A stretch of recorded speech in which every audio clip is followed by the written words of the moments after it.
Welcome to another episode of the Alamo City Sportscast with Mike Jimenez and Joe Garcia. Make sure to subscribe and hit that like button. Join the discussion as we broadcast live from beautiful West San Antonio. And remember to tip your hosts as it helps the show grow.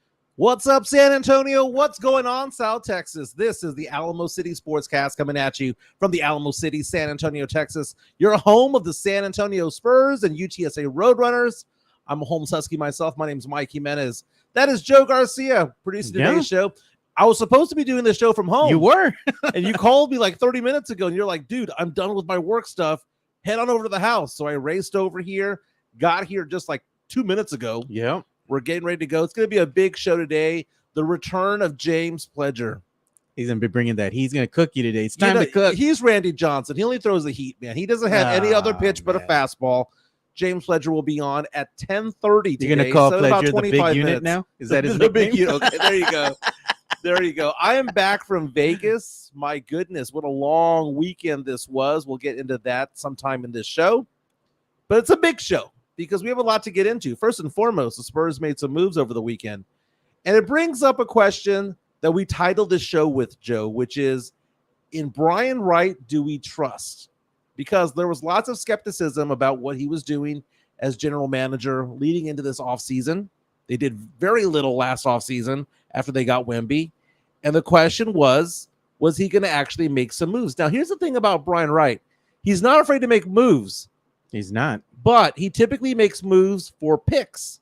This time, he's making moves for players. A big free agency signing in Chris Paul. At least it's a big name. Well, they did get a pick in the whole deal. Yeah, and then they have also in the process, they got Harrison Barnes over the weekend as well. And cash considerations. Cash considerations also a thing. Also got a swap. Yeah. Spurs are collecting those swaps. So the question that we have on Twitter at MJ Acquire Taste is, in Brian Wright, do we trust? Now, the second question that we have out there, we're going to debate this with Pledge as well, is the fact that as the Spurs have gotten better, because you could just look at the roster and say, okay, the Spurs are better, right?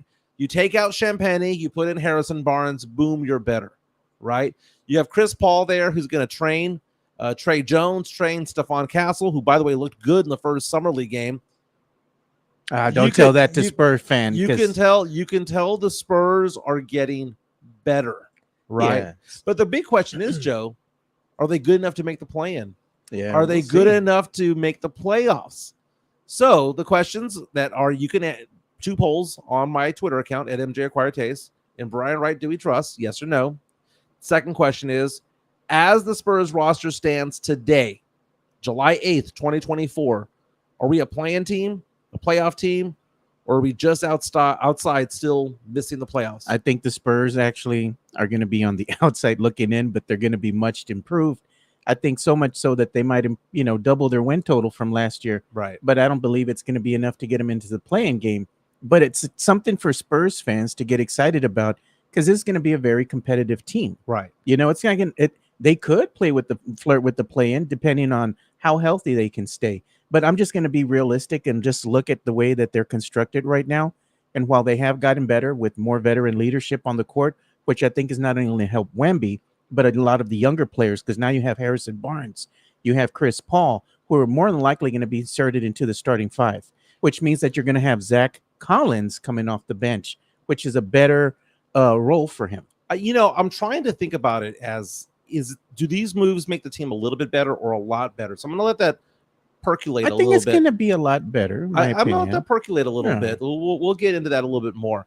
Pledger's going to be in because he and I were fighting over the weekend.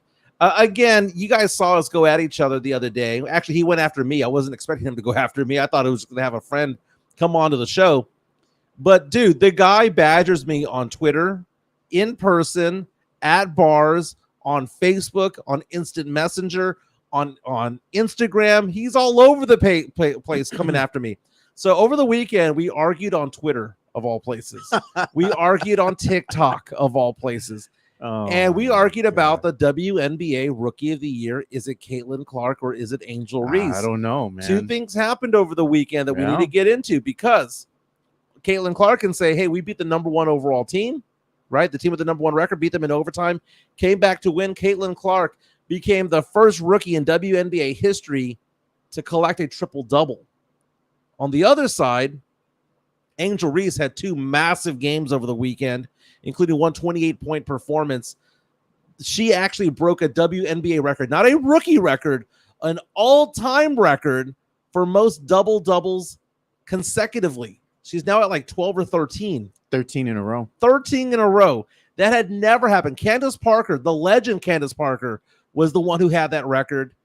And now it belongs to a rookie named Angel Reese. This might be the most exciting because Pledge actually offended me over the weekend. He was trying to compare Caitlin Clark to Wemby and Angel Reese to Chet. Chet Holmgren. And I was like, dude, that's insulting. That is a bad comparison. How? So I'm going to bring him on at 10:30 because Chet Holmgren is not an all-star. Chet Holmgren wasn't breaking records. Chet Holmgren is a good player, but not a top 20 player in the NBA. Well, he hasn't had the opportunity. He's barely, basically, the last season was his rookie season going against Wemby, trying to get rookie of the year. The point I was trying to make the Pledge, though, was this isn't Wemby versus Chet. This is Wemby against Wemby. They're both deserving of rookie of the year. So we're going to debate that as well. We're also going to get in some pop culture because we kind of put that off to the side last week. We're going to bring it back in. One of our lovely ladies, the finalists for the baddie brackets. I don't know, man, making some last-ditch effort for more votes. Hey. She broke Instagram over the weekend with her post. Speaking of baddie brackets, man, I was just flipping through Twitter. Yeah. And all of a sudden I see your old buddy, Paige Peronic. Yeah. She's doing another video of her in slow-mo. Slow-mo playing golf. The follow-through. I'm like, beautiful. Oh, my God. The follow-through is beautiful. She's like, by popular demand, here's my second slow-mo video. I'm like, where's Mike at, dude? It's exquisite. It's exquisite. We're also going to debate some movies because part of the baddie brackets was we had brackets. Look at Pledge. Tell the whole story, you liar, Pledge. Dude, Pledge is already coming in scorching hot Pledge. right now. Yeah, you know Pledge, what? I'm ready for you, big boy. I'm ready for you. But here's the thing. We're going to talk about movies as well because you and I, we talked about this last night. We went back and forth about how we like to get people interactive. We like doing polls. We like doing brackets. And I thought about it. Wouldn't it be cool for the rest of the summer? And we did the baddie brackets in the spring. But for the rest of the summer to debate the greatest movies of the last 30 years. Yeah. Now, we're going to break them down into 2 categories. One is popcorn flick, and the other one is cult classics. Yeah. And we're going to break it down by year. We were talking about this. We went back and forth like crazy over the weekend. Yeah. So the thing about it is this. We talked about popcorn flicks last week because Independence Day was one of the ultimate popcorn flicks of all time. Armageddon is one of them as well. Oh, it's so bad, though. But it's a popcorn flick. Oh, yeah. So it's funny because we and I were going back and forth like, my God, 1993 had some incredible bangers, movies. Man. Yeah. But some of them don't qualify as popcorn flicks, and some of them don't qualify as cult classics. I'll give you an example. A Few Good Men. No. You and I went back and forth. We're like, well, that's not a cult classic because it was actually popular. But it's also not a popcorn flick because it's a serious movie. Yeah, it's like a drama. It's a drama. Yeah. So we're going to debate this, and we're going to start putting the polls out today, but we're going to finalize the first one. We're going to get some input from our listeners. By the way, you can be part of the show by going onto our YouTube stream, and we'll be more than happy to play some of the best ones, read the best ones out there. It helps move the show along. You know, speaking of cult classics, this is what we classify a cult classic as. It may have been a movie that may have been a box office flop, right, during that year that it premiered, but it has a huge following now. Case in point, Nightmare Before Christmas. It was a flop at the box office, but a huge cult following now. So a cult classic is typically a movie that became more popular after it got out of the theaters than when it was inside there. I'll give you an example. In the late 90s, you had Office Space. Yeah. You had movies that were low budget. The movie Swingers did nothing at the box office, became huge thereafter. Do you know what the ultimate cult classic is? A movie that bombed at the box office but is beloved right now? The Shawshank Redemption. Yeah. It did nothing at the box office. Scored an Academy Award nomination. All of a sudden caught fire thereafter on VHS and DVD down the road. But that is technically a cult classic. What about movies like, I don't know, Pulp Fiction back in the days? Pulp Fiction 2, is that a popcorn flick? I mean, I don't know if it qualifies as a popcorn flick necessarily. Huge cult classic movie that has like a huge following right now is going to be Little Shop of Horrors. Yeah. Everybody loves that movie. So Sam Salinas reaches out and says the movie Go from 1999, cult classic. I love that movie. Jay Moore is in that movie, man. That's a great movie. That's Katie Holmes was also in there. No. Great movie. The guy that's all tripping. He's the cashier at the grocery store. He starts tripping on X. Matrix is also one that's low key, like has a cult following, but it came out at the same time that the Truman Show came out. Yeah. And I think it did better at the box office than the Matrix did. Now, is the Matrix? The Matrix made a ton of money. Oh yeah, right. So I don't know if it's a cult classic, but is it a popcorn flick? Because the Matrix is a little bit. You have to think. You can't just sit there and look back and watch. It's not True Lies from the 80s, right, or early 90s. It's a thinking man's movie, right? So we're going to debate this, but we're not going to go all the way back in time. Let's go 1993. You want to say 93? Yeah, and then we go all the way in, which means Sandlot too. Which means that when we get to 2023, Oppenheimer out. Oppenheimer is neither a pop cult, man. It is not a cult classic. It is not a popcorn flick either, man. But Barbie is. Barbie is the cult. He says The Crow is a cult classic. The Crow is Detected, man. It is. The Last Dragon. I like that one. Man, The Crow had Stone Temple Pilots in the soundtrack. Look at Napoleon Dynamite. There you go. World. Trainspotting is one of my favorites.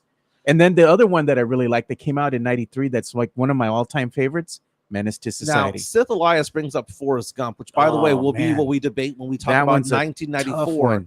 Is that it's not a cult classic because it made a ton of money, but does it qualify as a popcorn flick? Because again, the definition of a popcorn flick is a movie in which you don't have to do a lot of thinking. Yeah. A movie that's not too serious. We have a $5 Taco Tuesday super chat coming in from Taco Tuesday, saying already he wants to steer us into the Spurs conversation. Spurs talk. We're gonna get there right now.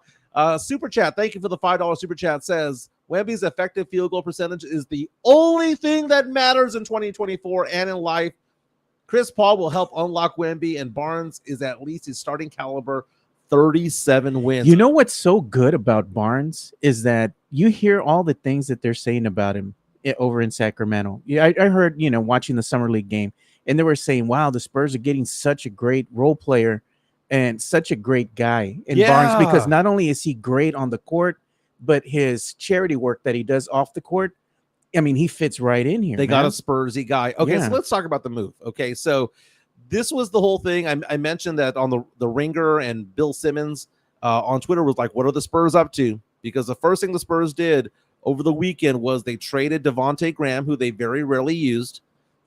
He's a good veteran, but they didn't want to use him. It was a youth movement. They moved him over to Charlotte. Charlotte immediately got rid of him, right? It was a trade there for basically cash considerations and to empty out some cap space. That's when the question became, well, what are the Spurs doing? Because a lot of people were like, well, what did the Spurs get in exchange for Devontae Graham? Nothing. They got cap space. And you're able to do that if you can absorb contracts, right? If you can't absorb contracts, then you have to actually trade contracts of similar value. Yeah, they had to make some cap space in order for the numbers to work. Right. So the Spurs were then being the facilitator for the trade involving the Sacramento Kings, who were surprisingly the 3 seed this year, getting DeMar DeRozan from the Bulls, Chris Duarte, and a couple of second rounders goes to Chicago. The Spurs, what the Spurs get? The Spurs get a very good veteran, a champion in Harrison Barnes. Spurs also get a swap along the way down the road. So ultimately, if you look back at what the Spurs were doing, Spurs got Chris Paul earlier in the year. The Spurs got a first-round draft pick over the year, and I'm looking at it from a totality standpoint. The totality standpoint is that in the last 2 weeks, the Spurs have traded Devontae Graham, a second-rounder, Barlow, and the number 8 overall pick. Yeah. Okay, but this is what we've gotten. This is what we sent out. Yeah. We sent out Devontae Graham, a second-rounder, and the number 8 pick, which became Dillingham. Yeah, they're offloading some of their younger players right now. Yeah. But what do we get in return? We got a starter in Harrison Barnes, a future first-round draft pick, which I believe is in the year 2030. Yeah. And we picked up 2 swaps in 30 and 31. Again, the Spurs also picked up Chris Paul. The deal for Lauri Markkanen was never going to happen until August anyway, because he's not eligible for an extension until then. So I'm not saying that it's dead, but what I'm saying is that the Spurs have gotten better. Yeah. And the thing is that nobody thought that Brian Wright and the front office, they were going to do anything, and they do some things here, and it surprises fans because they're moving in a different direction than that the fans thought they were. They wanted them to get a marquee player, and that's really not the Spurs way of doing things. But what they are doing is they're moving in a smart way, because by acquiring these veterans, Chris Paul on a 1 year rental basically, and then you're going to get Barnes, and he thinks he's got like 2 years left on his contract. And that's a smart move because you get that veteran experience. But the thing is that the Spurs acquiring these picks, I read somewhere, reading articles and reading different things that were coming through social media. The Spurs are setting themselves up for success because with all these picks, somewhere along the lines that one of these picks that they're going to get in the draft is going to be that second player that Wemby needs to just propel this team. Well, I mean, to stardom. It's going to happen, man. I understand that. That's the hope. Yeah, that's the hope. I think that's really what's going to happen. I mean, back in the day, the Celtics had the number 3 and 6 overall pick. The Spurs got Tim Duncan. Well, yeah, they got Batiste and they got Ron Mercer. Yeah, but I'm not saying it might not be that first round pick. It might be somebody in the second round that actually is that guy. You just never know. But the thing is, here's the thing. Okay, is that it forever gives hope. Okay, we mentioned the Shawshank Redemption earlier. Yeah. Hope is a good thing, maybe even the best of things. And the fact of the matter is that Brian Wright is planting the seeds of hope. Okay, now we're going to talk about a couple of things here. One is the here and now, and then there's the later.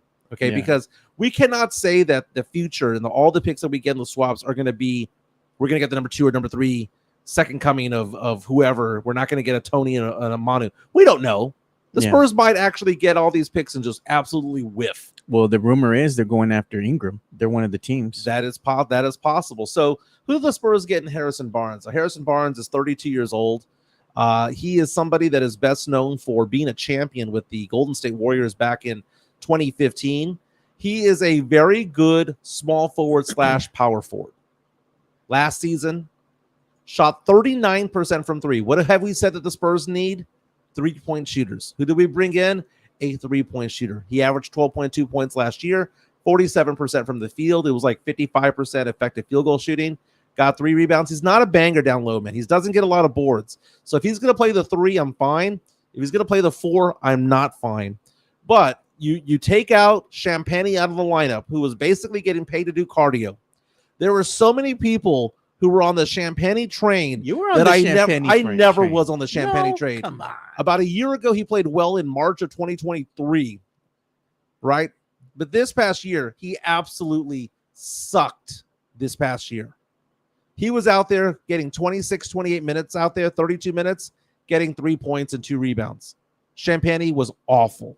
He played himself out of the league. Look at what Gilbert Padilla is saying. Gilberto, he says, the first and second aprons of the new collective bargaining agreement are what the Spurs are navigating. Getting into the second apron is bad. It's bad for teams with draft picks, mid-level exceptions, trades, and free agents. I don't think they're navigating the apron. I think they're avoiding the apron. I mean, that's maybe that's what he's saying. To navigate and avoid might be 2 different things. But let's look at this. 29 minutes played last year, 12 points, 47% shooter, 39% from 3. This guy is a career 38% 3-point shooter. He can knock down threes. He can spread the floor, right? So now we have a starting lineup of what? We have Chris Paul at the 1, Devin Vassell at the 2. We have Harrison Barnes at the 3. No. Sohan at 4, Wemby at 5, which means that Stephon Castle is now coming off the bench. So now you have a backup. You have the bench of Stephon Castle along with Trey Jones. That's a question. Zach Collins. Yeah. You know, so you have Vassell, Keldon. Back up. Trey Jones, Stephon Castle, Keldon Johnson, Zach Collins coming off the bench. Yep, they're backcourt. And that brings the question, what's going to happen with Trey Jones' minutes? Because Stephon Castle, they're going to want to play him to throw him into the fray to get some experience. But you know how Pop is with some of these rookies. I don't know if he's going to actually give the young guard a lot of minutes right in the beginning. He might kind of just coach him in, Well, I would normally say that, but he gave a lot of minutes to Sohan when Sohan first came in. It's true. Sohan was the number 9 overall pick. He started like all but 4 games his rookie campaign. Then again, the team was awful. So you just go ahead and throw him into the mix. If we saw the summer league game from earlier this weekend, Stephon Castle did not play point. And Tavarius keeps saying Sohan is the weakest link. Well, let's hope he takes a leap. Let's hope he takes a leap. Okay, I want to be so wrong about Sohan. I want to be so wrong. And don't get me wrong, I see the flashes. I see what people see defensively sometimes, and I see that certain percentages go up and some go down. Yeah. But I want to see him take a leap overall, because for all the things that he moved up in last year, he moved forward with, he progressed with, he regressed in other areas, man. It's just true. And Spurs fans don't want to hear it. I hope he does take that leap. But Stephon Castle, in a summer league game, was not the point guard this past weekend. He played well. He locked down a couple of people defensively. He had some really good crisp passes. He probably could have had 2 or 3 more assists if certain layups had gone in. But the fact of the matter is that I thought he played well for the first game. Again, he's playing with absolute strangers. There are some people trying to criticize him like, oh, well, he didn't do this well. He didn't do that well. He's playing with strangers, man, in a system that he's never played in before. If you're going to go out there and give me 12 points and 6 rebounds and a handful of assists, I'm going to be happy. Stephon Castle did very well. He was a lockdown defender like he shouldn't be, man. 4 pawns in the 4 pawns comes out and says he didn't regress. My God, go look at the effective field goal shooting percentage. It's identical. Why is it identical? Because his 3-point shooting went from 24% to 31%, but his 2-point shooting went down 4%. So if your 2-point shooting is going down, that means regression on some certain aspects of your life, man. Look at Tavarius. He says Sohan can't shoot. Look at the Celtics. All 5 of their starters can shoot 3. Well, my question about Sohan is he going to be able to shoot when people actually guard him? Because last year he was being dared to shoot. So he went up from 24 to 31%, but no one was trying to block those shots. Look at Victor Wembanyama. I like this bet. Lauri Markkanen will be a San Antonio Spur before the end of the week. If he isn't, go shave my head and tattoo Brian Wright on my bald head. But let's get into the fact that the Spurs have gotten better. Okay. Does this mean that I'm going to say that in Brian Wright I trust? I'm saying that as of right now, Brian Wright is doing everything he could have been doing, everything he should be doing based on what he put this team in. Okay. Understand this. People are like, well, what would you have done better, Jimenez? Nothing. Because I'm basing it based on where were we when the season ended in April, where we were in the season at the season that ended in April. He has done a perfect job from May 1 to now. That doesn't mean that I love everything he's done since 2017, but I like what he's done the last 2 or 3 months. I'm not going to say that in Brian Wright I trust, but I'm saying I'm gaining trust in it. Look at Chris Gonzalez. Castle is playing with guys that'll be real estate workers. That is true. None of those guys are going to make it. That's why I watched about a quarter and a half of last night's game, and then I realized none of these guys are going to be on the roster this season. No. Why do I want to watch the G League team on ESPN? The thing is that the appeal to the summer league is to see what the possibility is for some of these marquee younger players that are coming into the But we league. didn't have any marquee players yesterday. No, but we had our second rounder. We had Harrison. I understand that, but I'm saying that's the appeal to fans. They like to see, okay, you get a high draft pick. You're going to see him in action first in the summer league, and then they salivate over, man, can you imagine what he's going to do here at the NBA level? But he's playing against G League level talent, I don't even think this is G League level talent. Some of these players might not even qualify for G League. Some of these players are going to be applying at USAA at the end of the year. But the Spurs, have gotten better. The question is, collectively, does this unleash Victor Wembanyama? Is Wemby unleashed at this point? Because all eyes don't have to be on him necessarily. If you have Harrison Barnes knocking down threes at a 40% clip, if you have Chris Paul somehow turning back the clock and navigating through and improving Trey Jones, improving Stephon Castle, if Sohan takes a leap, that's the question. Can they all get better together? Yeah, look at shout out to our boy. It might take a while, by the way, because Harrison Barnes and Chris Paul getting thrown into the mix. The team, talent-wise, might have gotten better, but we're probably not going to see a team gel until January. So there might be a lot of losses in November and December simply because there's new people in the starting lineup. Yeah, look at our boy Fernandez here. If it ain't right, it's wrong. Oh my goodness. So we asked that question on Twitter. In Brian Wright, do we trust? And right now, you can keep voting on it at MJ Acquire Taste. And right now, people are liking what the Spurs are doing, saying that right now, 75% say the Spurs moves right now are positive. They like what Brian Wright's doing this offseason. In Brian Wright, we trust. They're saying 75% saying, yeah, they like the moves. Now, I asked the question, as the roster stands right now, will the Spurs make the playoffs, miss the playoffs, or qualify for the play-in? And 68%, we have 100 people who voted so far, 68% saying that the Spurs should qualify for the play-in as we are constituted right now. 28% believe the Spurs will miss the playoffs, but only 4% believe the Spurs are a top 6 team. Other names out there, Lauri Markkanen is still out there. If the asking price is too high for Lauri Markkanen, then you don't do it, right? I'm not going to fault Brian Wright for not going after Lauri Markkanen if the asking price is 6 or 7 types of draft picks or whatever the case may be. But let's talk about what the Spurs have right now. The Spurs right now in 2025 have the possibility of 4 first-rounders. I think the Spurs are going to get 2 of them, right? The Spurs have our own pick.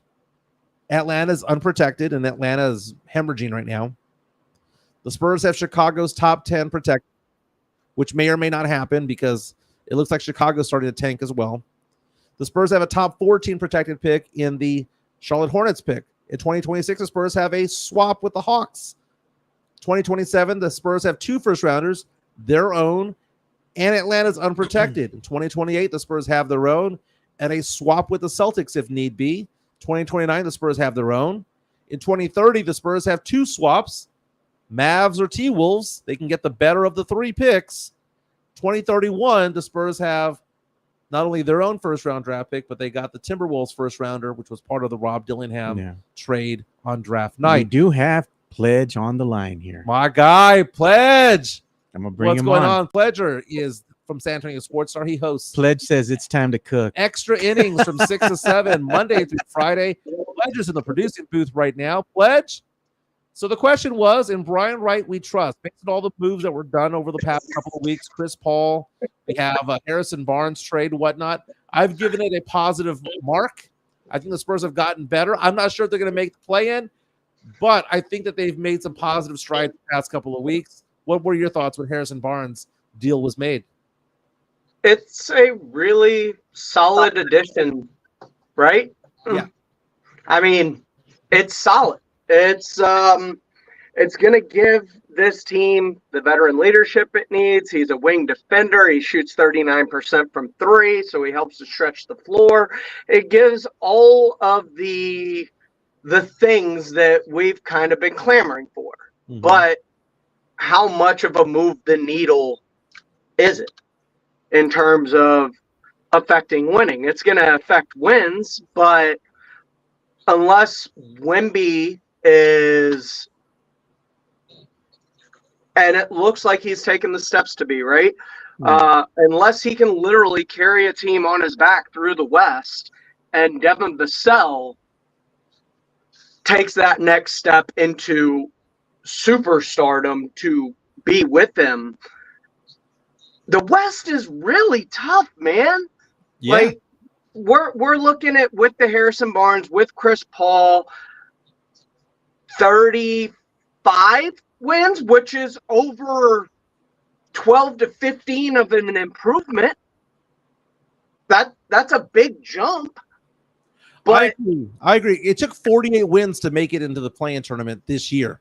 48 wins. You had the Houston Rockets, who were 41-41. They got to 500. Weren't even close to making the play-in. It was a 46 or 48 wins. Either way, it was pretty high when it came to it all.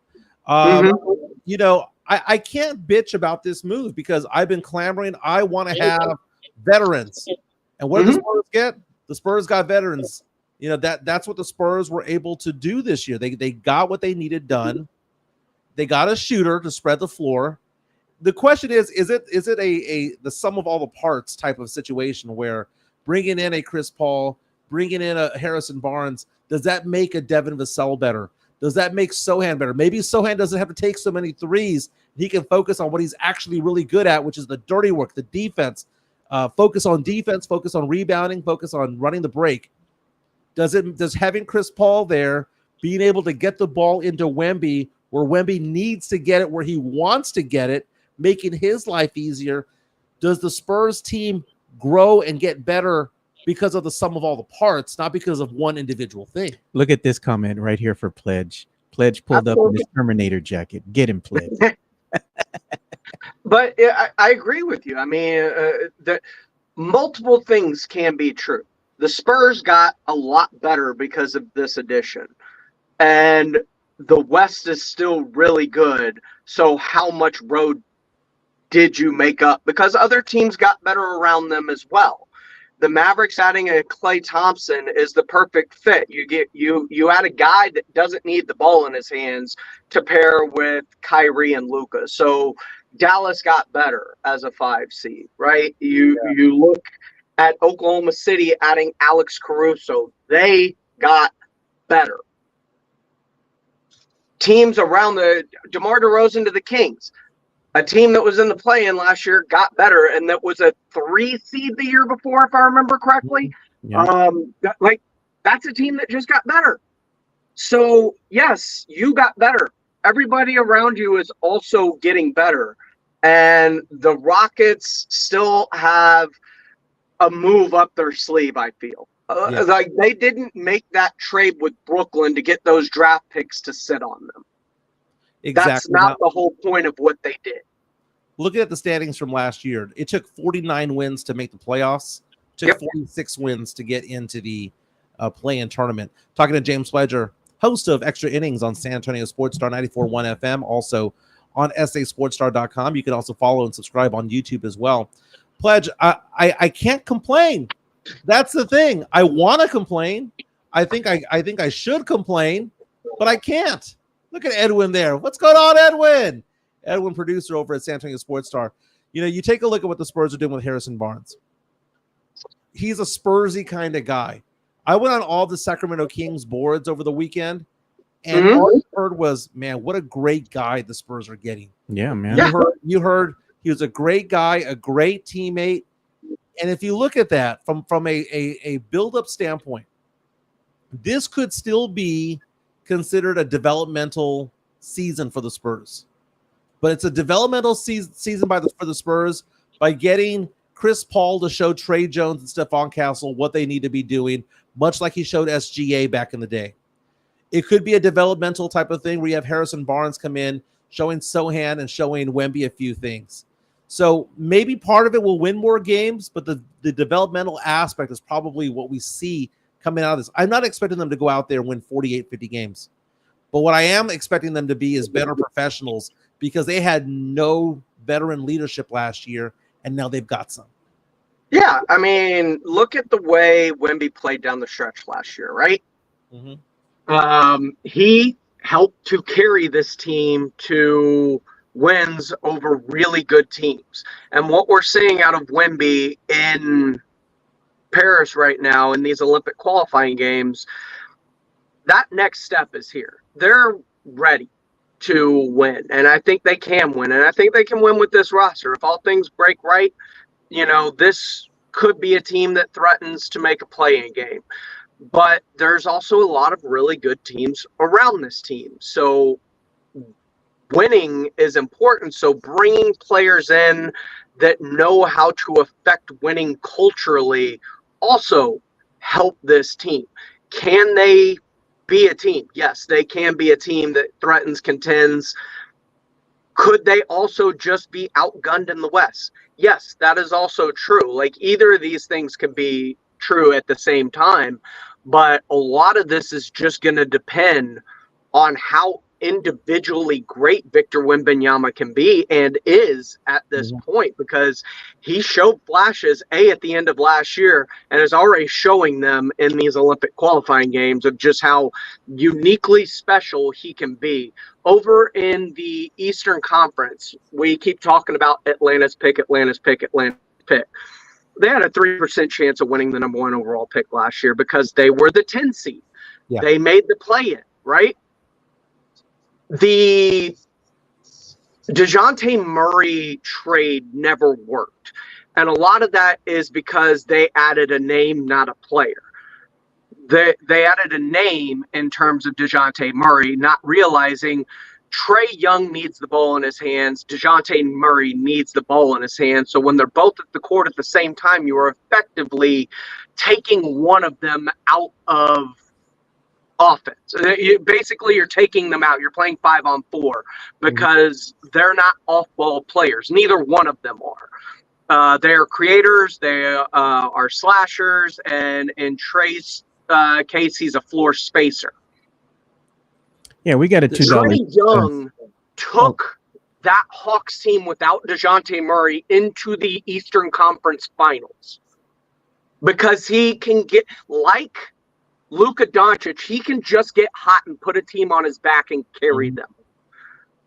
Yeah, I was going to say we got a $2 super chat from Safe Space Invader. Thank you for that. He says, Brandon Ingram versus Lauri Markkanen. He goes, I vote Ingram.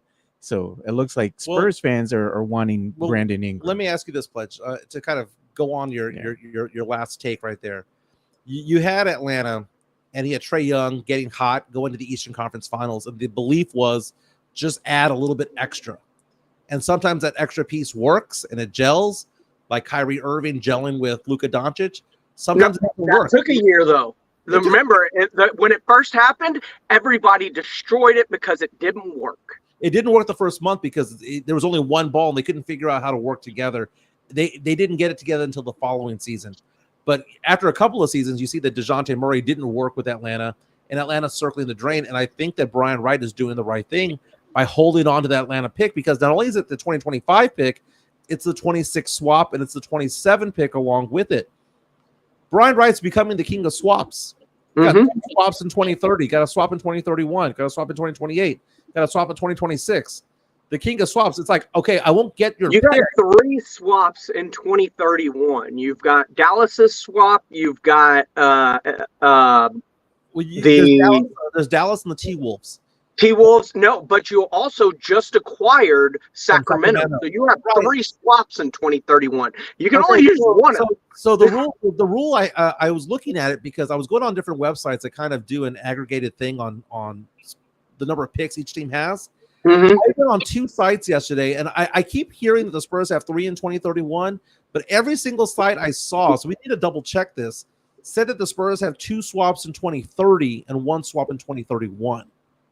So there's some, like, because I've been seeing that all over Twitter, and then I go on these sites that basically keep track of everyone's trade capital. The ones that I see say that the Spurs have swaps with the Mavericks and T-Wolves in 2030, and then it's the Kings in 2031. Yes, because it was the unprotected 31 pick. No, top 1 protected, sorry, from Minnesota that they got.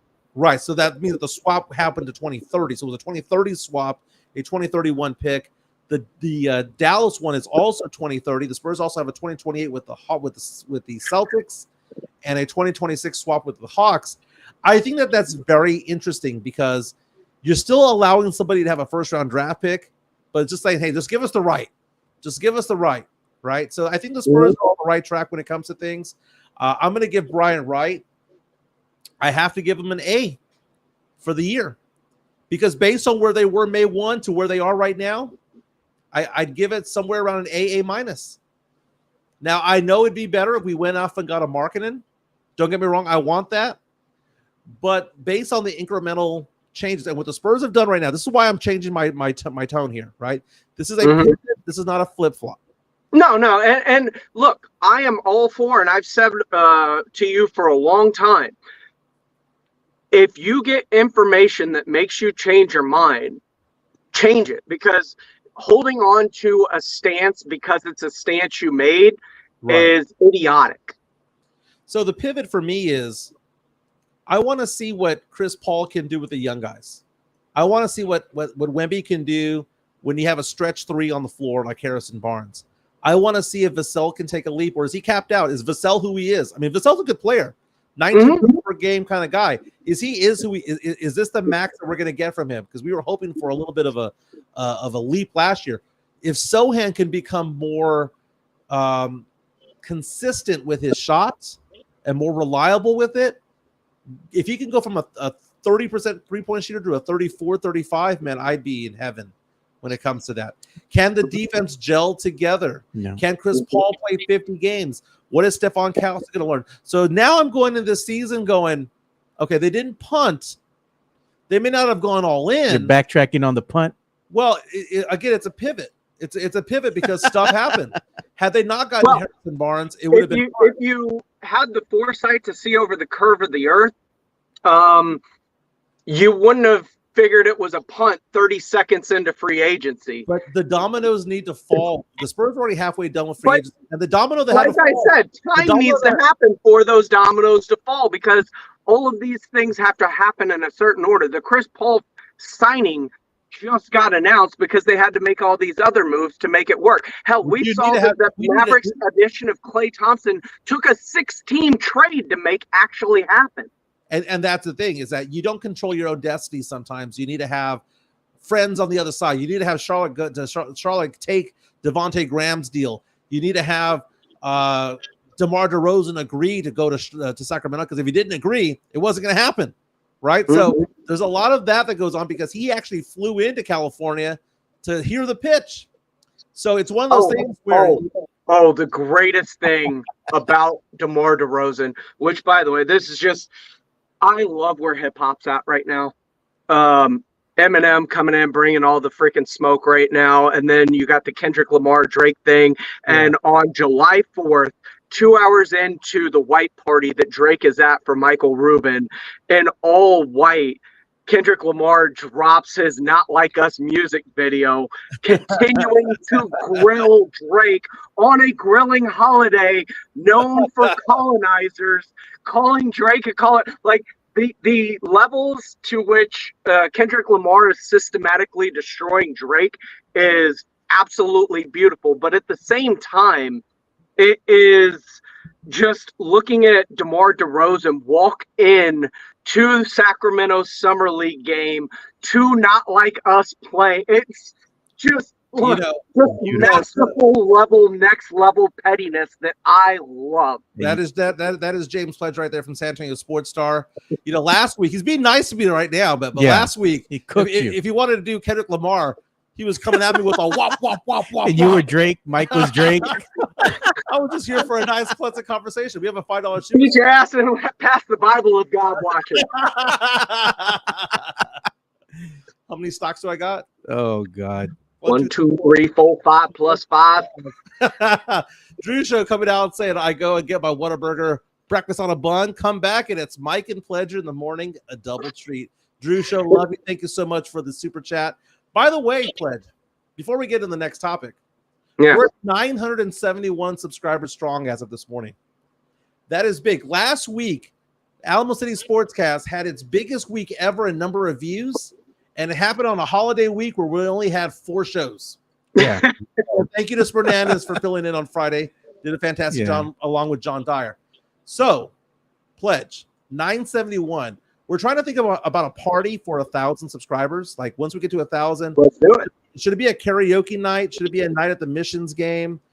What should it needs to be? It needs to be so like. I like the Missions. This is bigger. Like 1,000 subscribers is a huge thing. You got to throw a party. You got to throw a banger. You got to throw a rager. You got to do something like what you did for the draft, where you had all those people come out. Like that. That's a big deal. But are you going to be with this, Pledge? We want to have the you people there. want Pledge. You, Pledge. Yeah, I'll be party. I'm always down for a party. And unlike Jefe Jeff Garcia from Locked On Spurs, he's willing to go beyond 410. That is a pleasure. So, Pledge, you and I think people realize now that we were more than just coworkers. We were friends along the way, and we still are very, very good friends. You and I debate on so many different mediums. We have arguments in person, at bars, on radio, on podcasts, Twitter, Facebook, Instagram, DM, and for the first time ever, we fought on TikTok over the weekend. I take fire from all fronts from you, but it's so funny because you offended me yesterday. Oh, you my. offended me yesterday. You offend me every day, so it's about time. Let me explain here. You believe that Caitlin Clark is by far the runaway rookie of the year in the WNBA, and I'm there saying, you know what? I think Angel Reese has a legit case. Now, where you offended me over the weekend, though, I know where I was at. I was eating by myself at Las Palapas, having lunch, going back and forth with you on TikTok.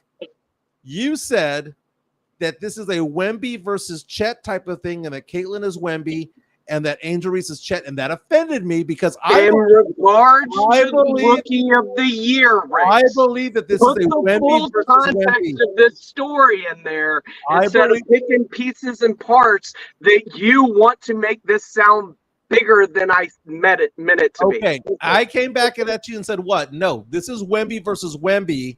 This is not Wemby versus Chet, because with Wemby versus Chet, there was a clear winner. There was a clear one is going to be a future. There wasn't at the halfway point of the season. Right. Where are we in the WNBA season? Slightly past halfway. It's when Wemby took off, right? Right after the All-Star break?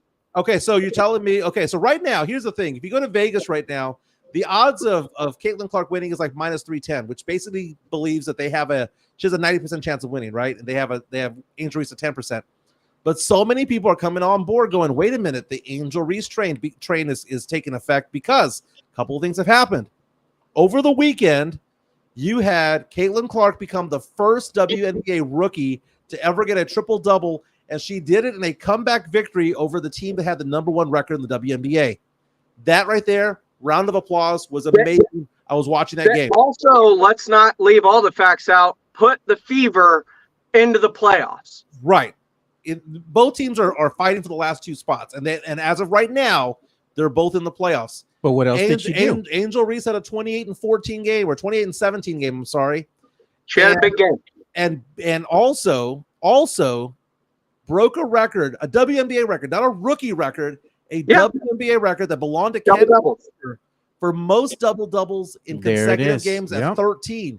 Now I went back and I looked up the last 6 games. Because you were like, dude, Caitlin's running away with this rookie of the year. You told me 5 games on TikTok, so there's Mike cherry picking his window of stats. No, you and I debated the last 5 games. Get him, Pledge. Angel Reese played last night. I'm confused. This is a full season award, not a 6-game stretch award, right? But we're also taking a look at. You're saying she's running away. No. I'm not gonna let you off the hook on this one, Pledge, by dancing around it. This is where I cook you, my man. Okay, here's the thing. You and I argued about the last 5 games, and I said, oh, well, look, Angel Reese played game number 6 yesterday. I'll go backtrack Caitlin Clark. Last 6 games, where you're saying Caitlin Clark is running away with Rookie of the Year. Caitlin Clark, last 6 games, averaging 15.8 points, 10.5 assists, 7.2 rebounds, 5.7 turnovers. Take away the turnovers, she's doing very well, but she's averaging 39 minutes played. She's basically playing the entire game. It's a 40-minute game in the WNBA. Because she has to. Angel Reese in 33 minutes per game. 6 games. Again, so her conditioning's not as good. Caitlin Clark, 15.8 points per game. Angel Reese, 18.2. Which one's higher? Okay, assists. Well, Caitlin Clark is the point guard, but also gets rebounds, 10.5 assists, 7.2. Angel Reese, 18.2 points, 14.2 rebounds. 14.2 rebounds. Yep. Breaking an all-time WNBA record for most consecutive double-doubles. 13 in a row. And you're telling me that Caitlin Clark is running away with Rookie of the Year. Explain yourself. Correct me if I'm wrong. Chicago Sky were a good team the year before, right? Chicago Sky were a good team the year before, right? They made the playoffs. They're decent. That's why they picked like 7th. They picked 7th. Yeah. They picked midway. But like 90% of the WNBA makes the playoffs. Pretty much. The Fever have had the #1 overall pick in 2 consecutive years because they are just an absolute garbage franchise over the last few seasons. Right? No, like there's not a lot of help, and even watching the early part of this season, outside of Aaliyah Boston, nobody thinks that anybody can contribute to the Fever to winning, but Caitlin Clark is dragging this team into the playoff picture. Now, let me ask you this, Pledge. 137. You know what 137 represents? It represents the number of turnovers that's an all-time record for a single season in the WNBA. Yeah, she'll likely break it. Caitlin Clark right now is at around 130 and is on pace to be at 225. She's on pace to shatter the all-time turnover record by like 80, 85. All time, not just for rookies, all time. The record's 137. She's on track for 225. And you're telling me that based on everything that's going on, that shouldn't be a hickey on what she's doing? No, because she's affecting winning despite that. Like, she is so individually great that despite these turnovers, which, by the way, she has to do while playing almost the entirety of a basketball game, because she has to make things happen on her own. She is alone, and yet she is still dragging this team into the playoff conversation. That's how she's affecting winning. She is affecting winning. Not only is she affecting winning, she's affecting rating. Look at the year before's All-Star voting. 70,000. 700,000 votes this year. Oh, so now we're Caitlin Clark. You know, okay, first of all, I'm not. And not only that, I'm not going to wait. Versus the home and road splits when she's playing and she's not.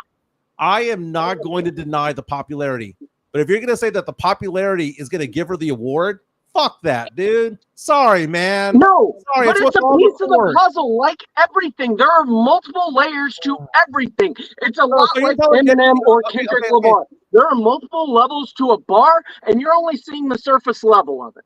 Okay, so here's the thing, man. If you want to say that Caitlin Clark is deserving of the Rookie of the Year, this was where we ended the argument yesterday. Caitlin Clark is deserving of Rookie of the Year. Angel Reese is also deserving of Rookie of the Year as of right now. As of right now. I never said she wasn't. No, but no. If you said that Caitlin Clark is by far running away with the award, that means that you believe that Angel Reese does not deserve it. You can't have both sides. I said Angel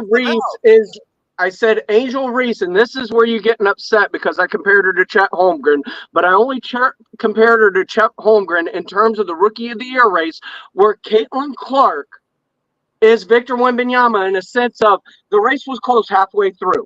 Then all of a sudden, Victor found his footing and started to run away.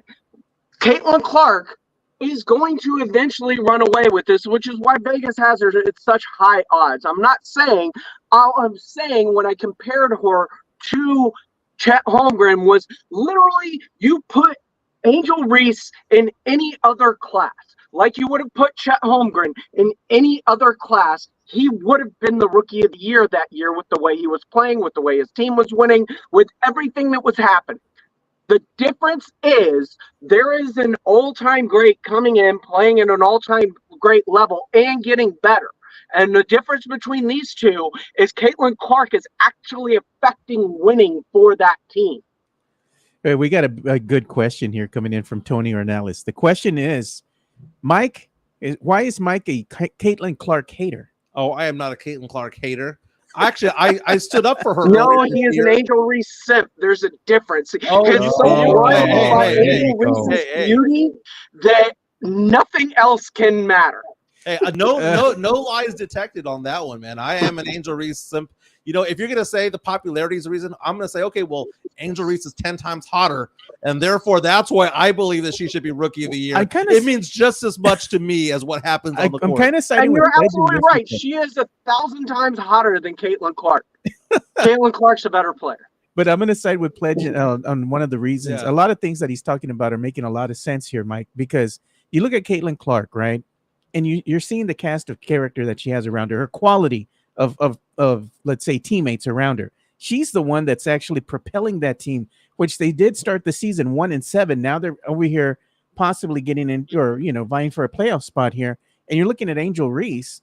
Angel Reese, the talent of teammate that she has around her is a little bit better, so it makes her job a little bit easier. Well, I mean, I see where you're going with that. By the way, Alex Oriega with a fantastic comment saying Stephon Castle averages 1 turnover a game. He's the anti-Caitlin Clark. I like that comment there. By the way, when you're saying, oh, well, you know, Caitlin's running away with it, you know, she's not doing, you know, Angel Reese. If we're talking about trends, are we worried that Stephon Castle can't play back-to-back games? Oh, God. Here's Angel Reese's last 4 games here. 17 and 14, 17 points, 14 rebounds, 27 and 10, 12 and 19, 10 and 16, 18 and 11. Again, 13 straight double-doubles in the WNBA. Has never happened. Dude, if she gets this streak to 20, I'm sorry. If she gets it to 20, 15, 20, you can't deny it. This is going to be, you know what this is? Co-MVPs, co-rookie of the year. That's fine. It happened with Jason Kidd and Grant Hill because they both played extremely well. And both of them, by the way, making the All-Star team and are going to be teammates this Saturday night on ABC when the WNBA plays. They're going to be they're not going against each other for once. They're going to be on the same team. Can you imagine a break with those two? Can you imagine Caitlin finding Angel Reese with a dime down low? I'm looking forward to it. Somebody that can actually catch the ball. Oh, somebody just mentioned that, saying that Caitlin Clark is playing with teammates that have hooves for hands. Yeah. Yeah. That's the reason why she's on pace for 225 turnovers. Yeah. Hey, we do have some super chats that we need to give some shout outs to because y'all were just going off here, and that was great. You had a $2 chat from the Drew Show. He says, Cam Brink is his rookie of the year because she's a baddie. She's out for the year. She's a baddie. She is a baddie. Wait till Paige Beckers gets in next year. And then we had the Imperial Silence who gave a $10 super chat, so we want to give a shout out to him. He says, the Imperial Silence, he says, will Juan Nunez become a Beno Udry or a Gorgon Dragic type of player? I hope a mini Manu, but no. But I have no confidence. It's a second-round pick, dude. Look at this one from $1.99 super chat from Midtown, Texas. Mike getting owned, part 2. No one's getting owned. I didn't get owned today. Pledger didn't get owned. This was a spirited debate where both sides are correct. If you believe Angel Reese is rookie of the year, you have an argument. If you believe Caitlin Clark is rookie of the year, you have an argument. But if you call Angel Reese Chet Holmgren, screw you. You're wrong. Oh, we also had one last $5 super chat from the Drew Show here. He had put, Spurs have operatives everywhere. I wish I had our Mikhail, Ainge, GM Collision, Kevin Tanky, a franchise to get the Celtics big 3. I said it. All right. Hey, real fast, I want to get Pledger in on the last segment here because I know he needs to get off to work. Let's have that entertainment bump if we got it. Sure. Let me go ahead and move over here and get the video. It's not official unless we do it. Then you can cut to my screen. All right. Here we go.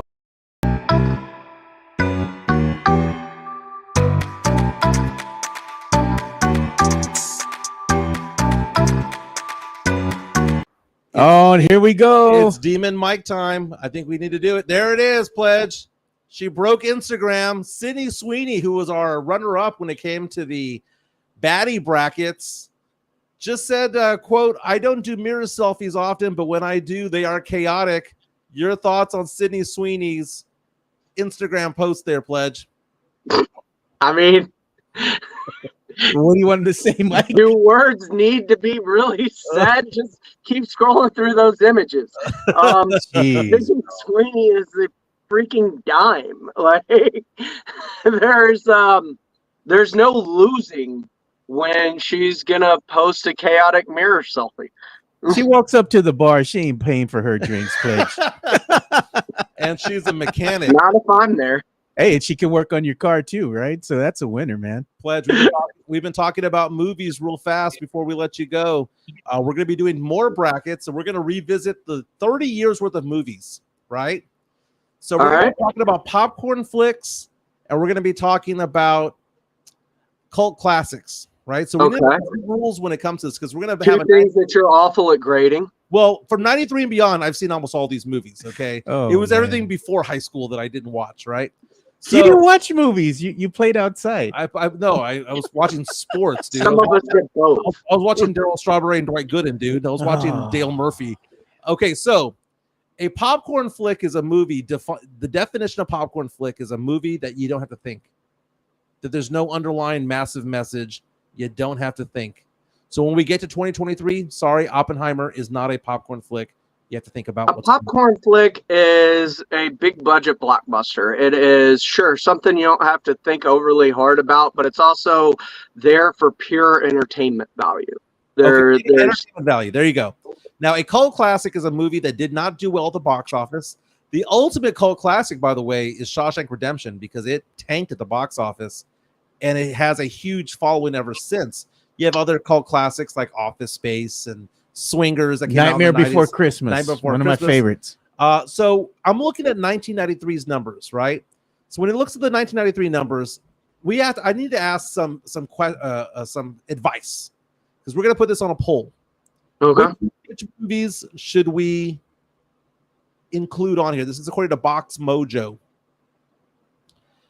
Popcorn flicks. Number one movie of the year was Jurassic Park. That's a popcorn flick, right? Yeah. The Fugitive. I consider that a popcorn flick. It's a great movie. Yeah.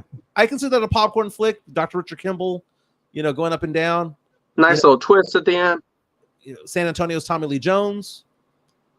Number 3 movie of the year was The Firm. I'm going to kick that out, man. That's Why? Firm was a great movie. It was a good movie, but was it a popcorn flick? Tom Cruise in that movie. It was a good movie. No. I guess it wasn't a popcorn flick. The number 4 movie. The number 4 movie is Sleepless in Seattle. Popcorn flick. Do not add Sleepless in Seattle as a popcorn flick. I wouldn't by definition. I'm not going to argue with you. That's a chick flick. That's a chick flick. That is a completely separate category. Are all romantic comedies chick flicks by designation? Because if I was to do what's that one with Matthew McConaughey? How to Lose a Guy in 10 Days? Mm-hmm. That's a chick flick, but it's also a popcorn flick because guys like that movie. Dude, you can like the movie. It doesn't make it a popcorn flick. Okay, what about Mrs. Doubtfire? That's kind of like a family comedy, dude. Yeah. Okay, Indecent Proposal. You kind of have to think about it. That's just a really good movie. That is just a really great concept. In the Line of Fire. I mean, that was a great movie, but no. Aladdin. Aladdin's a cartoon. No cartoons. Okay, Aladdin, The Lion King, all them. Hey, man, but Jasmine was top tier, bro. She was, man. Any girl growing up, 20s, 30s, whatever, any woman who's confident enough to pull a Jasmine costume out for Halloween, jeez, dude, and she pulls it off right, man. She's top tier. Cliffhanger. Popcorn flick. That's a popcorn flick. That one's a popcorn. I agree. Now, here's one that hurts me a little bit. A Few Good Men. Oh, that's just a really good movie. That's not a popcorn flick. Okay. Free Willy, screw Free Willy. Okay, so we Mike just trashing my childhood. I'm trashing SeaWorld. Okay, so we're gonna go with Jurassic Park, The Fugitive. We'll go with Cliffhanger. For the last one, numbers 12 and 13 of the top grossing movies of 1993. Dave and Groundhog Day. Because you can make the argument that Groundhog Day might be that one that's actually both a popcorn flick and a cult classic. But we're going to choose one of those, Dave or Groundhog Day, because really there's nothing else after that. Just because Groundhog Day can go into the category, the other category of cult classic, I might have to throw Dave in there. I once caught a fish this big, yeah. And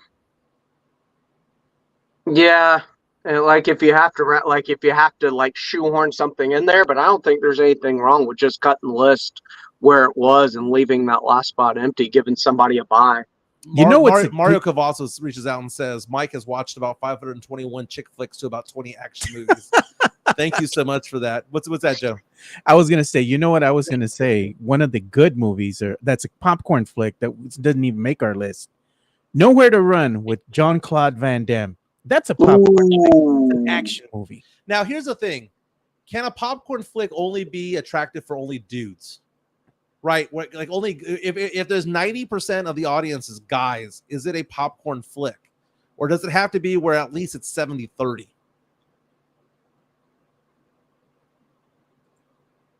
Why do you complicate things so much? Well, I mean, I'm thinking about it. It's the opposite of That's chick the flick. problem. You're thinking about it. It's a popcorn flick. You're not supposed to think. It's the opposite of chick flick. Is what is if we're going to exclude chick flicks, Yeah. shouldn't we exclude the Uber dude flick? Time Cop, that's a popcorn flick, dude. Never even. Time Cop. Oh, I love Time Cop. Okay, now here's some movies that qualify from 1993. You got to narrow it down to 4 of 1993 cult classics. These are movies that were not in the top 15. Cool Runnings, Demolition Man. Oh, Demolition Man. Demolition Man. You found it. That's it. I'll prove it. Last Action Hero. Arnold Schwarzenegger. Love that movie. Not Demolition Man. Night Before Christmas. Love that movie. Not Demolition Man. What about Falling Down? That was a good one too. Or is that a thing? That's a good movie. That's not a popcorn flick. That's a good movie. I'm talking about cult classics. These are cult classics. Oh. These are movies that did not do well at the box office. But Demolition Man didn't do good at the box office? Demolition Man was the number 18 movie. Yeah. Number 18 movie of the year, made $58 million. Not as much as expected. Hey, I don't care what you put up against Demolition Man. It's going to win that bracket. Remember what we were talking about yesterday? I told Mike, and we are talking about popcorn flicks. What about? I said Demolition Man. What about Carlito's Way? I don't care what you put against Robin Hood. Do you know how to use the 3 shells? I got one. The 50th.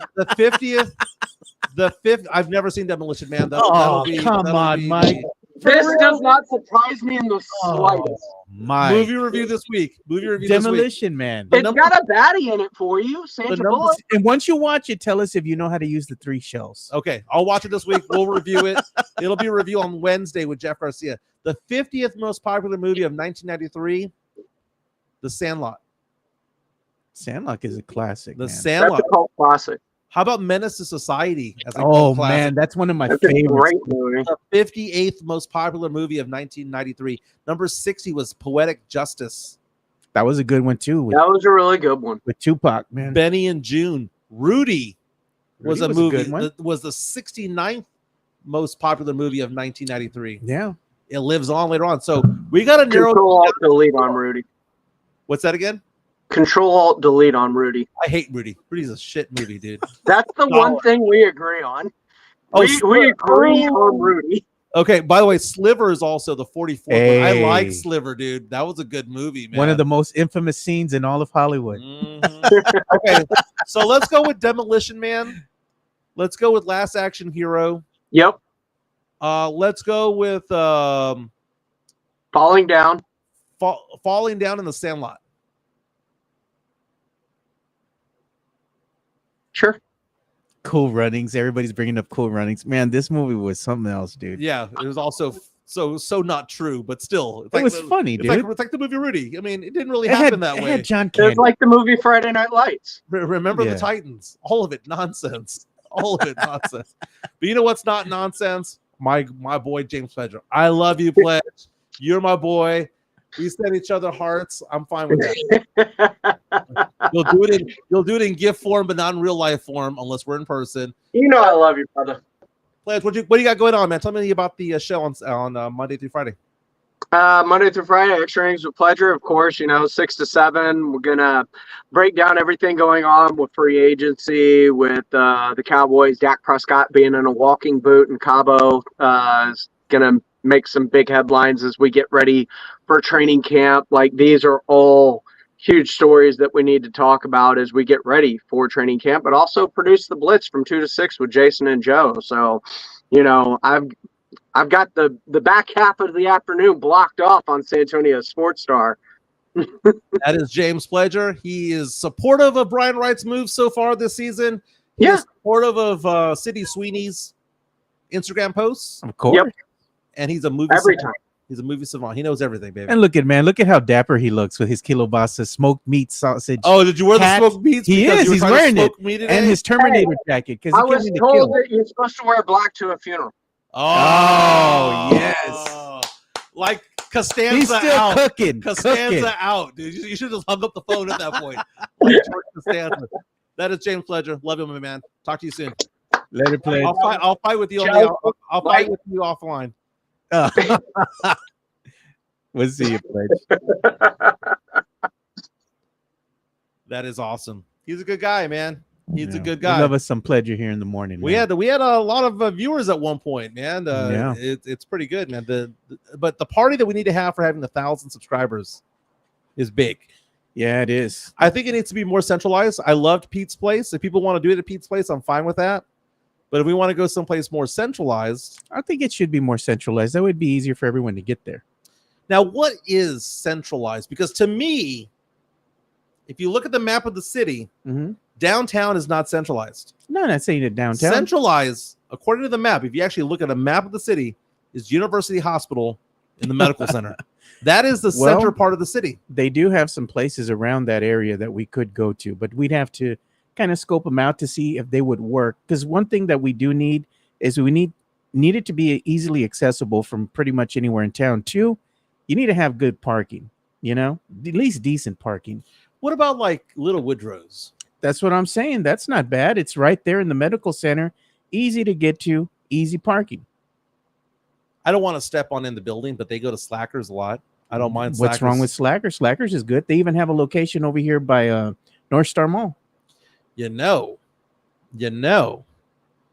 Stout House here on 151 and 410. We always go there, though. But, I mean, it's wide open. Yeah, it is. But, I mean, I think we should kind of travel. I mean, we're going to have a party. Maybe we leave it up to some of the listeners here to go ahead and give some suggestions. Yeah, give some recommendations to us, man. I'm at MJ Acquired Tastes. You're at Two Shots Podcast on Twitter, or call it the X, whatever you want to call it. It's been a good show so far, man. Yeah, so let's get a quick pause after our good run that we had there with Pledger, because we were just firing on all cylinders there. Yeah.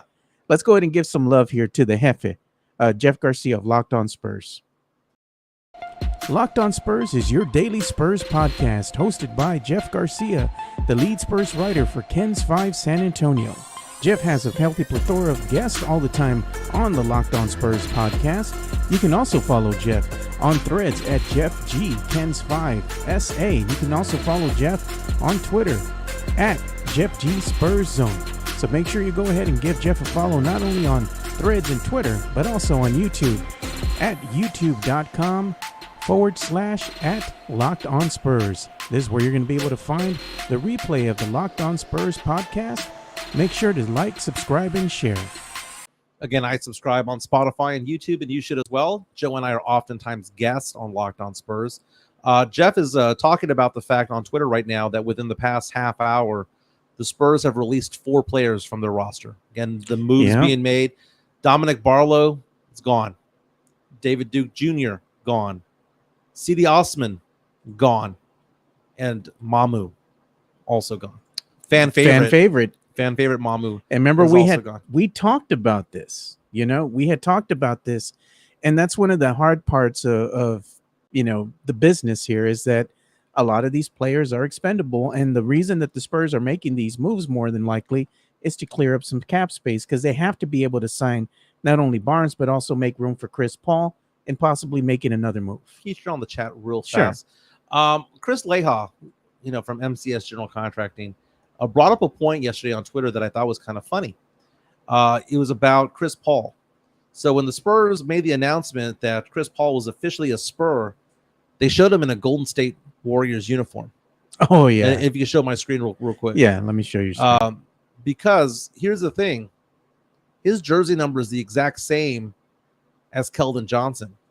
Was it one of those things where they didn't want it to be showing him in the 3 jersey? They could have shown him.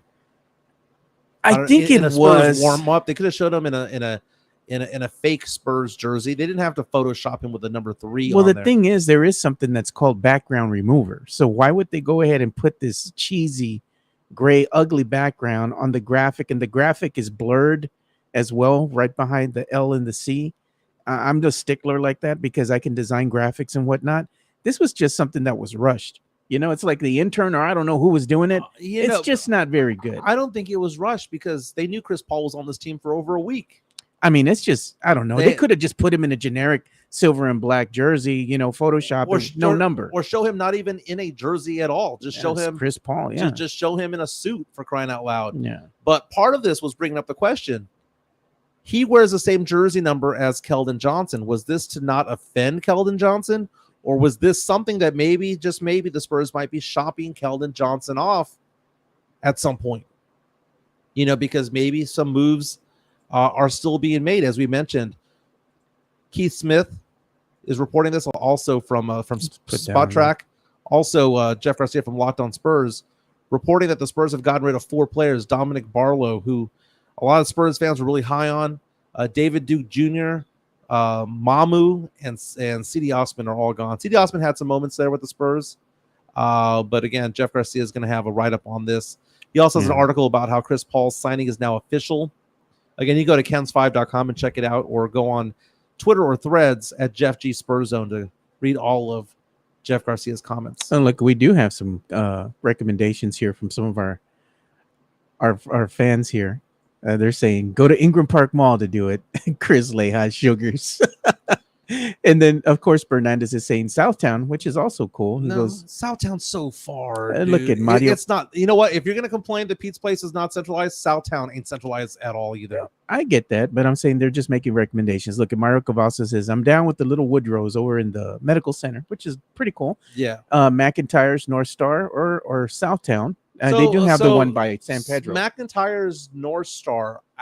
I gotta see if I've been there before. Where's that one at? That one sounds familiar. It's right there, right before. I think it's right before you get to the little area where they have like the Alamo Draft House and all that. It's kind of secluded. So as you're exiting, right, to get off, and you look over as you're exiting, it's kind of under the underpass in a way, and you will see it right there. It's McIntyre's, and they have a really cool little patio area. I'm looking at photos. Yeah. I think this is one of the ones that we should look at. Yeah.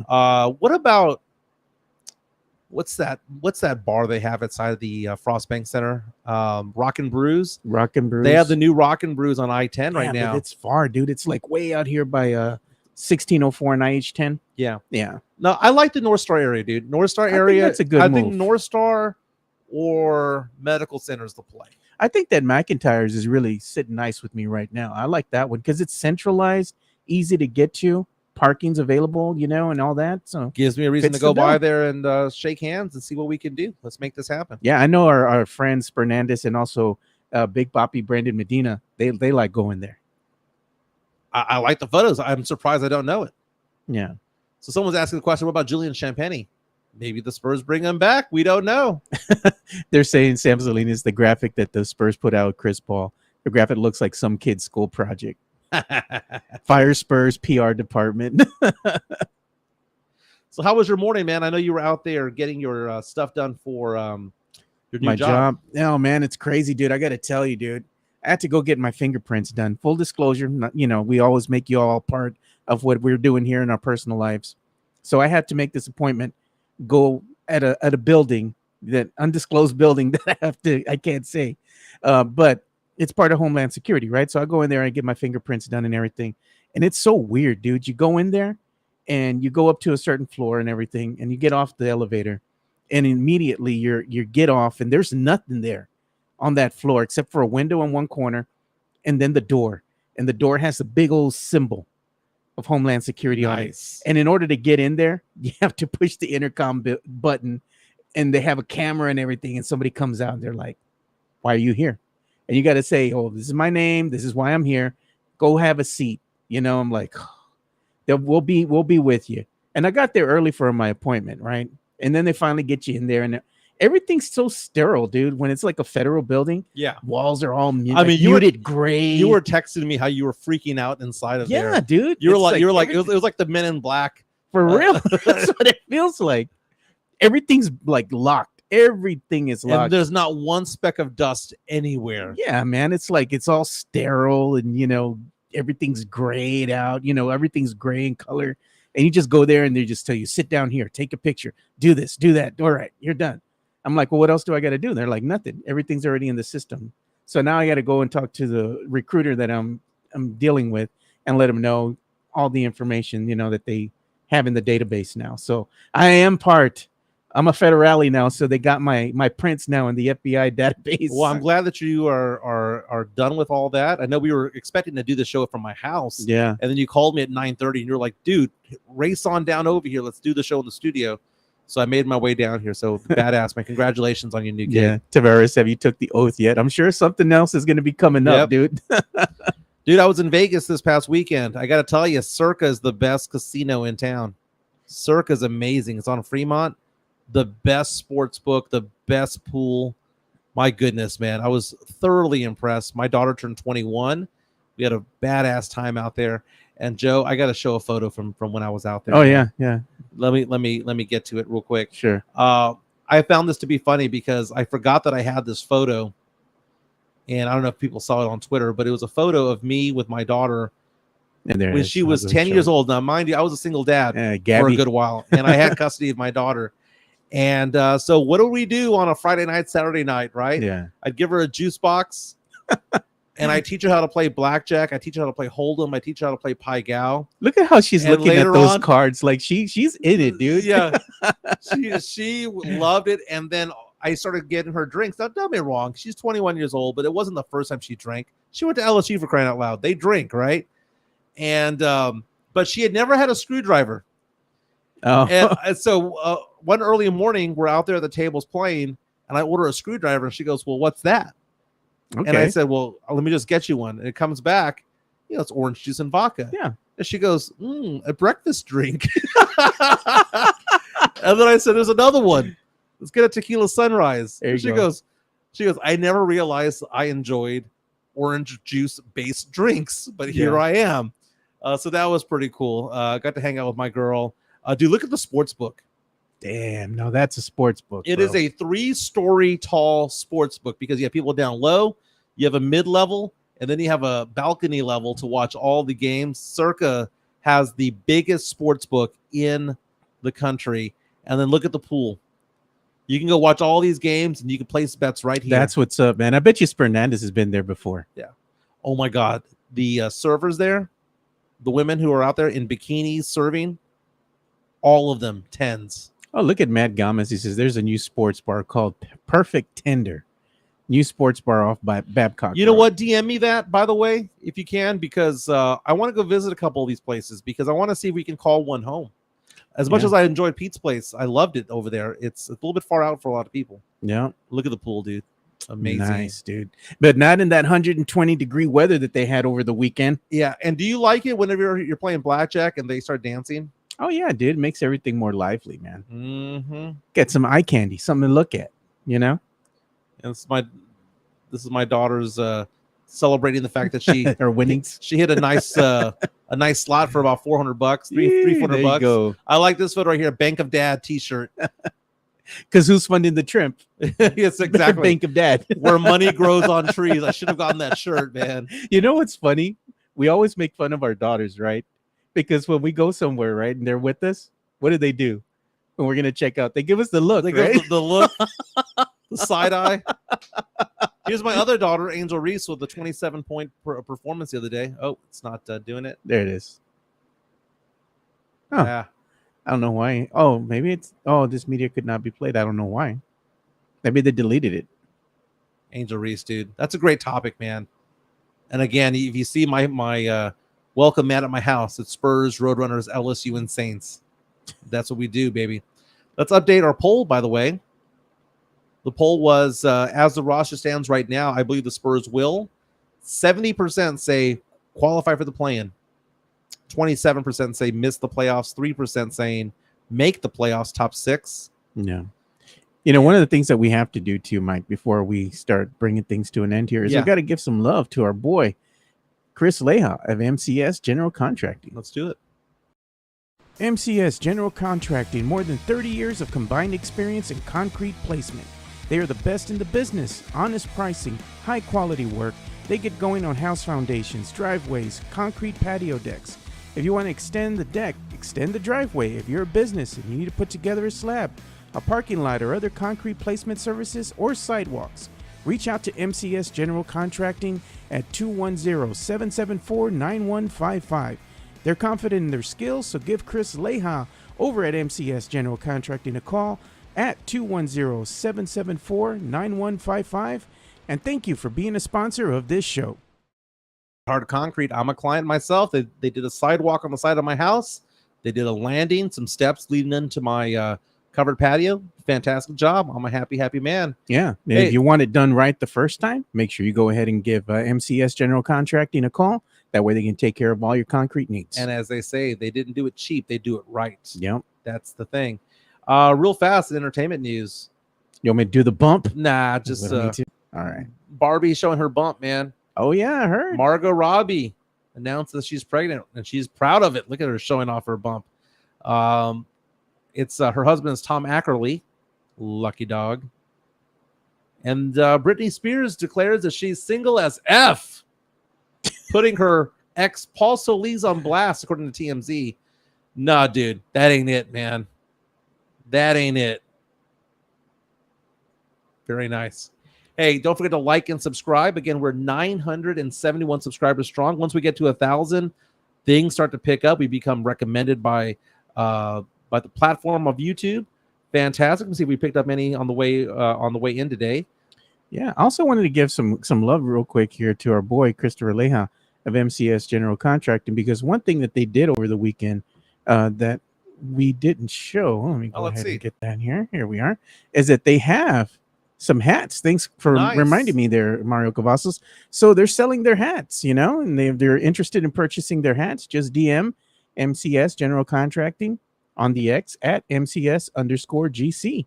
And they do have free local delivery with a $25 purchase. So that looks very nice, man. I was taking a look at Tex-Mex Frank, who does the Texican hats. Yep. I wore them all up and down Las Vegas this past weekend. What they say, they loved them. They loved them. And then also, if you want to show our store as well, let's go on. We have merch for sale as well. I gotta check my mailbox. I bet you it's already in, dude. This is the one that I ordered. The updated logo. The updated logo.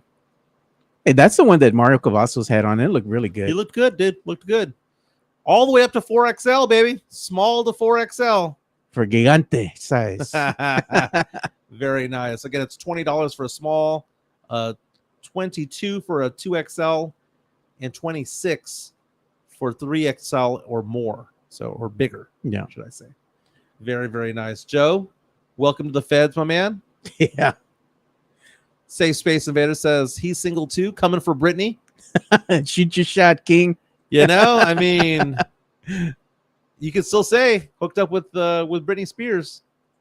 Christopher Leja for the big men. There you go, brother. Hey, Chris, we got to get together, bro, so I can go ahead and get my shirt and also get one of those nice MCS General Contracting hats so I can wear on the show, man, because I like showing love to everything local. Badass. Again, 75% of our listeners say that they like the moves that Brian Wright is doing. Again, the Spurs traded Devontae Graham, a second rounder, and the number 8 overall pick in exchange for Harrison Barnes, a future first rounder, and 2 swaps. That's when you combine the 2 trades in total. Yeah. Right. That's in total. And Spurs also picked up Chris Paul. So, you know what happened over the weekend too? We did have I guess it was a Twitter Spaces or an X Spaces, right? Mm-hmm. So we had an X Spaces with Sith and with Brandon, Big Papi Brandon Medina, after the Money in the Bank was over, on Saturday night. And I was multitasking because I was watching that. I was watching fights. I was watching the Spurs game, and I was editing at the same time. And it was a great space, man. Shout out to both Sith Elias and Big Papi Brandon Medina for hosting that wrestling space. And a lot of fans got in there. It was a good discussion. Good time, man. So it was a great experience. Yeah. Yeah, they're mentioning also that John Cena announced his retirement from wrestling. He did. He announced it on that Money in the Bank. They were talking about it, saying that he's going to retire. This is going to be his last hurrah with the WWE. And because he's going Hollywood, they make more money as an actor anyway. He's a great actor, by the way. He's funny. If you've ever seen the movie Blockers, yeah, Blockers, he was so funny as the dad trying to prevent his daughter from losing her virginity. Yeah, great movie. But he has this series that he does. He does this character, right, for the DCU, and basically he plays a character for the DCU as the like, it's like the MCU, but it's different, right? For like anything that has to do with like Suicide Squad, things of that nature, that universe, right? So he plays a character called Peacemaker, And his character is insanely wild, dude. And they have a series called Peacemaker that's on the Max, right? It used to be HBO Max. Now it's just Max. Go watch it if you haven't watched it. He is freaking hilarious in there, dude. I'm going to post a poll later on tonight. Again, we're looking for good movies. He said it's called The Peacemaker, right? Peacemaker. It's a series. Oh, it's a series. Okay. Yeah. We're looking for the best movies of the last 30 years. We're going to go year by year. This week, we're doing 1993 to 1997. And I'm going to put a poll up tonight on MJ Acquired Tastes. You're going to have yours. You can retweet it on Two Shots Podcast. Thank you again to James Pledger from San Antonio Sportscast. He's the host of Extra Innings Monday through Friday from 6 to 7 p.m. He also produces the afternoon show, the Blitz, with Jason Minix and Joe Reinagle from 2 to 6. Joe, I'm going to put the poll out right now, dude. Let's make this happen so that we can announce a winner. And then it's going to go into this next thing. It's going to go into, 1993 is going to battle 94, and 95 is going to battle 96, and we're going to pick the best popcorn. I'm interested to see what makes its way through. It's all about not who wins, because we know it's kind of like when we did the baddie brackets. Yeah, we know kind of what our listeners look for, but it's like what comes in third and fourth. You know, that's what really gets me excited. We're gonna do these polls. We should also say that these polls are powered by MCS General Contracting. Well, very nice. Yeah, very nice. And again, we are now 972 strong. Nice. We picked up another one. 972 strong. Thank you. We appreciate that. So I'm excited about that. Now we're 28 away from hitting 1,000. And before we leave, as we leave, what you got? Shameless plug. Well, shameless plug of Sydney Sweeney and her bathroom selfies. Our runner-up in the baddie brackets 2024. She's gorgeous. She's gorgeous. And you have some people that aren't fans, but hey, to each his own. No, man, they're wrong. She's perfection. You're going to have words with Christopher Leha because he calls her Midney Sweeney. Yeah, no, I'd rather have Sydney Sweeney now than Selma Hayek in her late 50s. Oh, Lord. Sorry, not sorry. But my name's Mike Jimenez. That's Joe Garcia. Thank you again for being a big part of this show. We'll be back tomorrow. Everyone have a fantastic day. And look out for your friends and family out in the Houston area. They're getting it pretty bad right now. Yeah, man. We'll see you guys tomorrow.